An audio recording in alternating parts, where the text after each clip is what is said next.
Sejumlah spanduk berisi dukungan kepada Jokowi untuk menjabat 3 periode muncul di sejumlah daerah.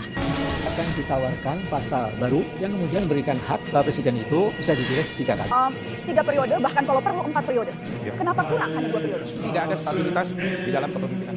Ada yang ngomong presiden dipilih 3 periode, itu ada 3 menurut saya. Satu, ingin menampar muka saya. Yang kedua, ingin cari muka. Tiga, ingin menjual. Tidak diam! Dia untuk perhatikan arus saya. I'll have to ask my accountant about that. Keluar!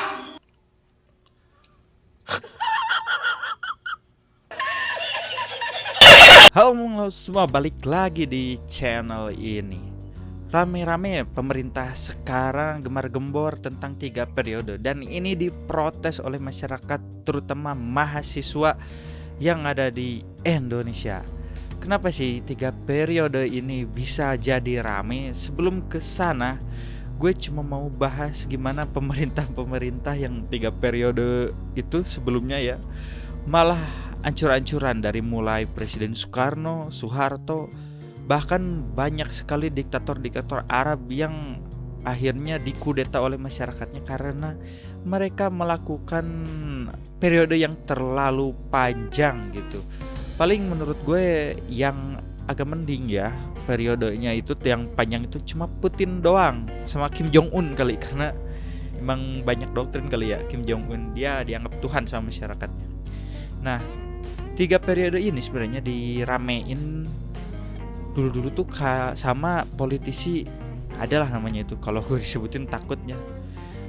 Dia itu menjelaskan bahwa kalau ini bisa 3 periode ya, otomatis pemilihan presiden itu gak bakal terlalu banyak konflik, karena di sini 3 periode di sini menurut dia kalau bisa Jokowi sama Pak Prabowo gitu. Nah, karena kita kalau flashback sebelumnya ke 2019 di mana pendukung Pak Jokowi sama Pak Prabowo cebong kampret ya, itu banyak gelut gitu. Akhirnya Indonesia pecah gitu jadi 2. Nah, di sini menurut dia solusinya adalah ini gitu, 3 periode dengan Pak Prabowo dan Pak Jokowi. Beda pendapatnya dari sisi pemerintah ya, terutama dari Opung Luhut.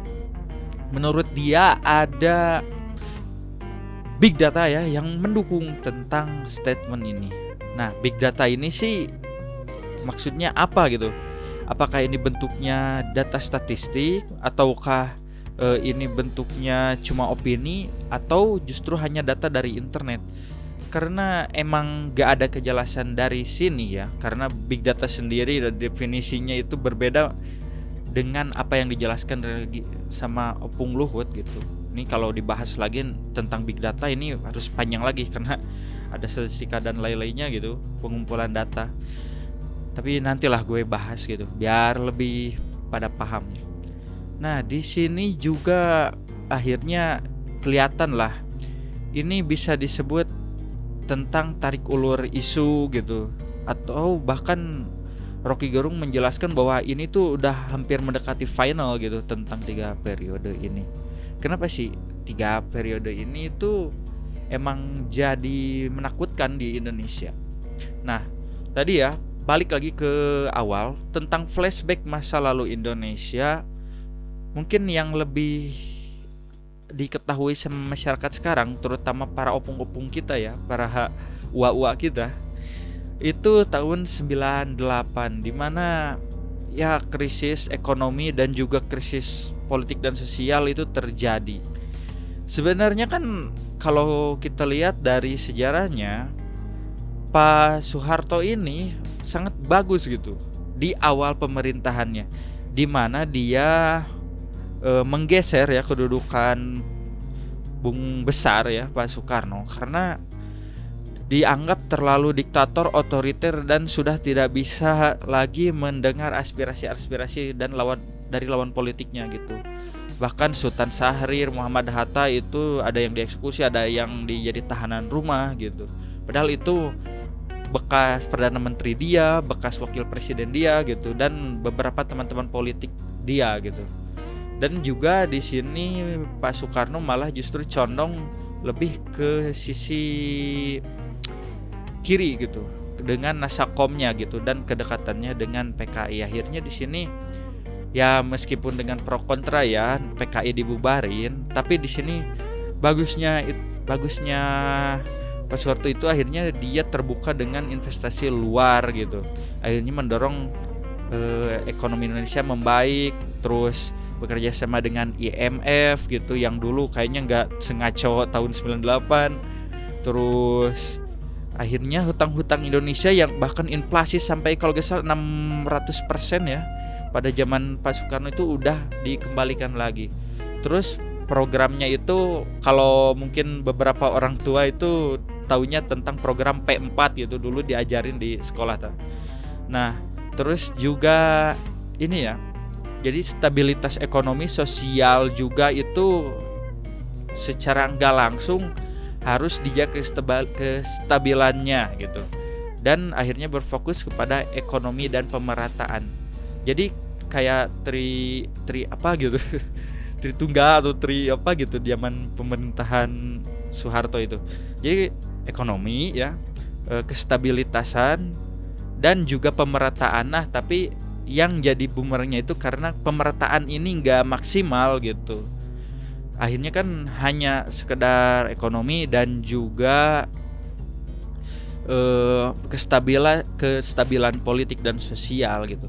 Nah, karena Pak Soeharto ini menjabat terlalu lama, ya karena kekuatan dipegang sama dia terlalu lama, akhirnya dia menjadi seorang presiden, menjadi apa ya, kayak pengaruh besar di Golkar juga, pengaruh besar di MPR dan DPR juga. Akhirnya politiknya itu hanya tunggal, dari sumbernya dari dia. Ini gak beda jauh dari Pak Soekarno ya dulu, yang otoriter dan menguasai semua lembaga gitu kenegaraan. Nah, di sini akhirnya Pak Soeharto yang tadinya kestabilannya itu hanya diperuntukkan untuk menjaga kestabilan politik, itu hanya untuk bisa membangun ekonomi dengan fokus gitu biar stabil. Akhirnya kestabilan ini berubah bentuk menjadi keantisipasian tentang kritik gitu. Jadi akhirnya kritik-kritik dibungkam karena dianggap kritik itu akan mengakibatkan ketidakstabilan politik gitu. Nah, terus juga tadi yang ketidakmerataan pembangunan, akhirnya kan Indonesia Timur tertinggal dari Indonesia Barat. Bahkan Indonesia Tengah pun bisa disebut tertinggal pada waktu itu. Nah yang lebih parahnya lagi adalah ditambah krisis 98, di mana ekonomi gitu dari mulai Asia Timur sampai Asia Tenggara itu sedang krisis ya. Dimulai dari Korea Selatan dan Thailand. Akhirnya keunggulan Pak Soeharto gitu yang ada di bidang ekonomi akhirnya runtuh juga dan diturunkan oleh mahasiswa-mahasiswa yang dari zaman dahulu, bukan zaman dulu ya, dari udah kayak sudah merasa gitu keotoriteran Pak Soeharto ini terlalu berlebihan, dan akhirnya mereka mendapatkan peluang dengan krisis ekonomi ini dan didukung gitu dalam masyarakat gerakan mahasiswa ini. Ditambah juga ya tragedi penembakan mahasiswa di kampus dan lainnya ya. Itu beda lagi pembahasannya. Nah, ini bisa mencontohkan bahwa 3 periode ataupun periode yang terlalu lama untuk presiden di Indonesia, yang terlalu berkuasa lama, akhirnya mendorong negara itu menjadi totaliter ya pada saat Soeharto itu, zaman Soeharto itu. Jadi rezim militer gitu, akhirnya duifungsi ABRI gitu berlebihan dan lain-lainnya, banyaklah negatifnya gitu. Nah, terus kalau kita flashback lebih jauh lagi, kita bisa bahas tentang Soekarno gitu. Soekarno ini agak unik gitu, dimana meskipun dia sudah menjabat lama, tapi negara Indonesia itu disebut terus aja revolusi gitu. Karena mungkin semangat revolusi ini dilakukan dia saat ingin memerdekakan dan ingin menjatuhkan pemerintahan Hindia Belanda gitu, pemerintah boneka Belanda di Indonesia. Jadi akhirnya jargon revolusi ke masyarakat itu laku terus gitu sampai dia menjadi diktator gitu. Pada awalnya kita tahulah gitu, bahkan belajar di sekolah tiap hari ya tentang heroisme Soekarno gitu. Dia menjadi bapak proklamasi, dia menjadi bapak presiden pertama dengan Muhammad Hatta dan lain-lainnya, banyaklah jasanya. Nah, tapi ini mulai agak hancur gitu. Semangat tentang kemerdekaan dan juga pembangunan Indonesia ini mulai hancur saat Presiden Soekarno memutuskan bahwa Indonesia itu harus mengarah ke demokrasi terpimpin. Nah, mana ada demokrasi terpimpin kan, karena demokrasi kita gitu kebanyakan di dunia itu menganut ke Amerika, di mana ya demokrasi itu menerima suara apapun itu, seaneh-anehnya itu, sejelimetnya apapun itu pasti bisa masuk ke dalam demokrasi gitu, dan akhirnya nanti divoting ataupun bermusyawarah mana yang lebih baik untuk negara gitu. Nah, tapi di sini malah demokrasi terpimpin dengan Soekarno sebagai ujung tombaknya. Bahkan kalau kalian lihat ya sama video-video Soekarno dulu yang diwawancara sama jurnalis Amerika ya, Cindy siapa gitu, dia mengaku bahwa panglima tertinggi dia gitu, presidennya iya gitu, perdana menterinya sama dia, bahkan kalau gak salah pokoknya dia itu punya pengaruh juga di MPR gitu, semua aja gitu sama dia. Untungnya DPR juga enggak gitu. Dan akhirnya partai-partai yang besar itu akhirnya hanya sekedar pelengkap gitu di negara ini zaman Soekarno itu. Bisa disebut bahkan PKI pun meskipun punya pengaruh besar itu bahkan ingin mengkudeta Presiden Soekarno gitu. Padahal dia itu PKI ini adalah kaki tangan atau bisa disebut memiliki banyak kesempatan untuk bisa mempengaruhi Soekarno gitu. Dan akhirnya juga ini militer gitu merasa di nomor 2 kan ya, dengan puncaknya konflik dari PKI dan militer ini di gerakan G30 SPKI itu kan, ke tragedi itu akhirnya kan ini malah pemerintahannya yang tadinya agak ke kiri sama Soekarno jatuh ke rezim militer ke Soeharto. Ini bisa digambarkan bahwa karena Pak Karno ini terlalu lama menjabat dan merubah, bisa dicirikan bahwa Muhammad Hatta pun tidak setuju gitu. Sebenarnya konflik tentang kepentingan tentang Muhammad Hatta dan Pak Soekarno ini panjang gitu ceritanya, tapi ini adalah puncaknya tahun saat pengambilan demokrasi terpimpin itu. Bahkan dari mulai kemerdekaan pun Pak Muhammad Hatta kan pengennya negara federasi Indonesia, karena ini kan terluas di Indonesia gitu. Jadi kalau federasi itu akhirnya bisa mempersatukan gitu. Nah, di situ akhirnya saat merubah konstitusi negara, akhirnya Pak Muhammad Hatta itu mengajukan mengundurkan diri gitu. Akhirnya ya dianggap melawan pemerintahan pada saat itu, karena akhirnya menjadi tahanan publik. Begitupun nasibnya dengan Sultan Syahrir dan lain-lainnya ya. Pak Soekarno akhirnya otoriter. Bahkan di saat masyarakat sedang krisis ekonomi waktu itu, Pak Soekarno malah berfokus ke arah kebijakan politik luar negeri. Apa itu? Melakukan ganyang Malaysia ya, yang kita tahu. Terus membuat monumen-monumen dengan statement bahwa ini adalah identitas bangsa gitu. Ini bisa meningkatkan ya, secara nggak langsung bisa meningkatkan pamor di dunia luar gitu. Tapi di satu sisi masyarakatnya kelaparan gitu. Bahkan cerita tentang ada truk menurunkan orang miskin di Jakarta itu bukan lagi hanya sekedar cerita gitu. Itu kan menjadi suatu bentuk jurnalisme yang pada saat itu menjadi suatu berita yang ramai gitu. Nah, di situ juga terjadi bisa disebut kesenjangan sosial yang tinggi. Anehnya itu di Jakarta pada waktu itu saat krisis ya, puncaknya pada zaman Soekarno, malah yang naik haji lebih banyak gitu. Karena mungkin di saat ada kemiskinan itu ada juga orang yang diuntungkan, seperti corona sekarang lah. Ada yang lebih miskin, ada yang lebih kaya saat krisis gitu.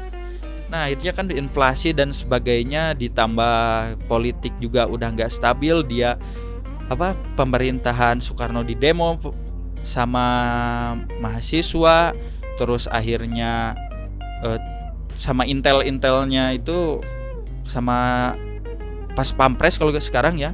Kalau dulu itu pasukan Cakrabirawanya Soekarno itu tercium bahwa ada angkatan bersenjata yang tidak berseragam gitu yang ikutan demo sama mahasiswa, akhirnya diungsikan ke Bogor dan terjadilah gitu itu yang kejadian super smart itu ya.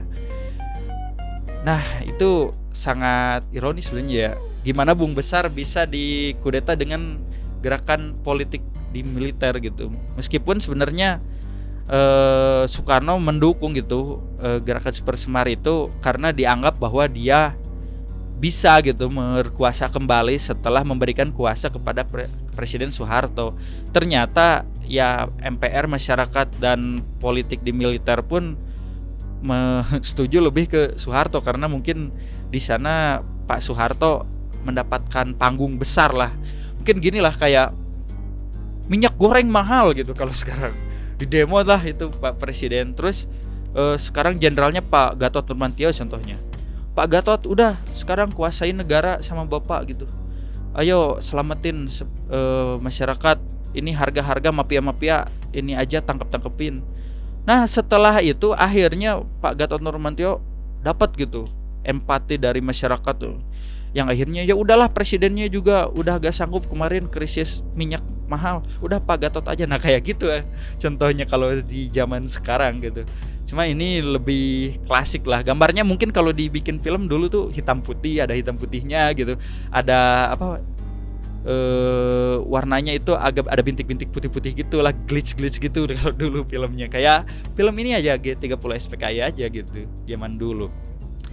Nah ini kita bisa menjadi pelajaran ya, di mana di Indonesia sendiri terlalu banyak penjabat itu emang berkorelasi dengan kemunduran negara gitu, bahkan krisis ekonomi, politik dan sosial gitu. Meskipun change tentang Pak D ini ya, Pak D Jokowi ini bisa 3 periode itu sangat besar menurut gue ya. Karena kalau contohnya bisa gitu di amandemen 3 periode, memang gitu narasinya bahwa ayo masyarakat Indonesia tolak gitu tentang 3 periode ini.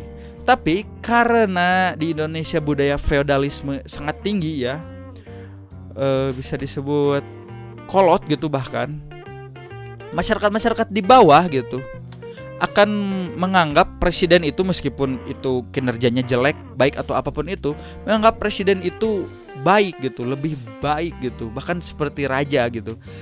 Karena feodalisme. Akhirnya saat Pak Jokowi naik lagi ya kayak periode 2 kemarin, bahkan mendapatkan suara 50% lebih gitu.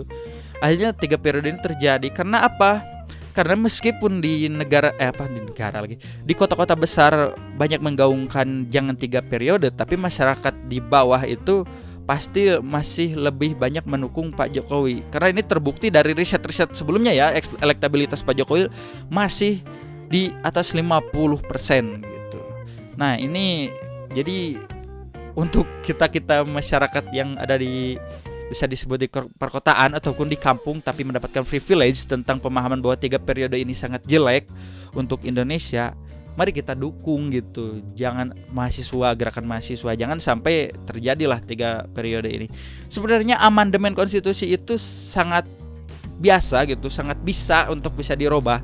Tapi kalau arahnya untuk kepentingan oligarki kan bahaya gitu, karena masyarakat Indonesia kebanyakan masih berada di UMKM kecil gitu, buruh dan petani juga. Akhirnya kan gak bisa gitu kebijakan negara mendukung pengusaha-pengusaha atau swasta-swasta besar seperti di negara Amerika gitu. Oke teman-teman, makasih semua yang udah mantengin sampai akhir. Semoga video ini bermanfaat. Maaf kalau ada salah kata karena ya gue ini merisetnya berdasarkan Google Learning gitu. Makasih semua.